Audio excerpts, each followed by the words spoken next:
Hello guys, আসসালামু আলাইকুম। কেমন আছেন সবাই? নিশ্চয়ই ভালো আছেন। আমার এর আগের ভিডিওতে আপনারা নিশ্চয়ই দেখেছিলেন রিদি তার ভার্সিটির বন্ধুবান্ধবদের সাথে কক্সবাজার ট্যুরে গিয়েছিল।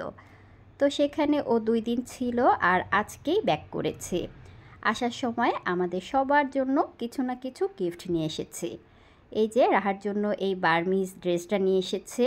শুধু রাহার জন্য না, আপনাদের ভাইয়ার জন্য একটা বার্মিজ লুঙ্গি নিয়ে এসেছে।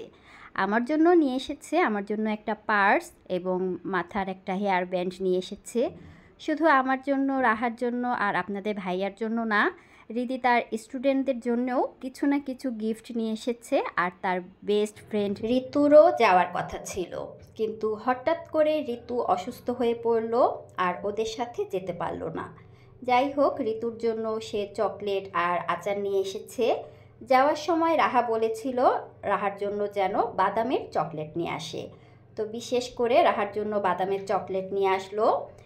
আর এখন আমি চলে এলাম রান্না করতে।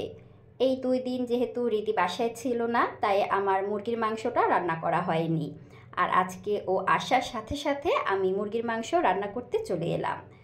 রিদি প্রতিদিনই মুরগির মাংস দিয়ে ভাত খেতে পছন্দ করে, কিন্তু আমরা তেমন একটা মুরগির মাংস পছন্দ করি না, যার কারণে এই 2 দিন আর রান্না করা হয়নি। রিদি আবার ঝাল পছন্দ করে, তাই যখন মুরগির মাংস রান্না করি তখন একটু হলুদ মরিচের গুঁড়া বা এক্সট্রা কাঁচা মরিচটা দিয়ে থাকি। আর অন্যান্য তরকারি যখন রান্না করি তখন হলুদ মরিচের গুঁড়া বা কাঁচা মরিচটা খুবই অল্প দিই। তার কারণ হলো আপনাদের ভাইয়া আবার একেবারেই ঝাল খেতে পারে না। সে যদি কোনো তরকারিতে মাঝে মাঝে ঝাল বেশি হয়ে যায় তখন আর সেই তরকারিটা খেতেই পারে না।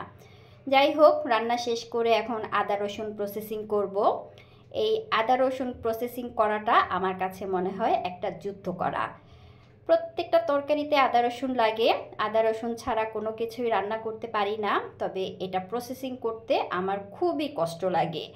যখনই আমি আদা রসুন প্রসেসিং করি তখন আপনাদের ভাইয়া আমাকে অনেক হেল্প করে, কাটা বাছা থেকে শুরু করে একদম ব্লেন্ডারে ব্লেন্ড পর্যন্ত করে দেয়। তারপরেও আমার খুবই বিরক্ত লাগে। যাই হোক, অনেক যুদ্ধ করে প্রায় 2 কেজির মতো আদা এবং 2 কেজির মতো রসুন ব্লেন্ডারে ব্লেন্ড করলাম। আজ তাহলে এখানেই বিদায় নিচ্ছি, আবার দেখা হবে পরবর্তী ভিডিওতে।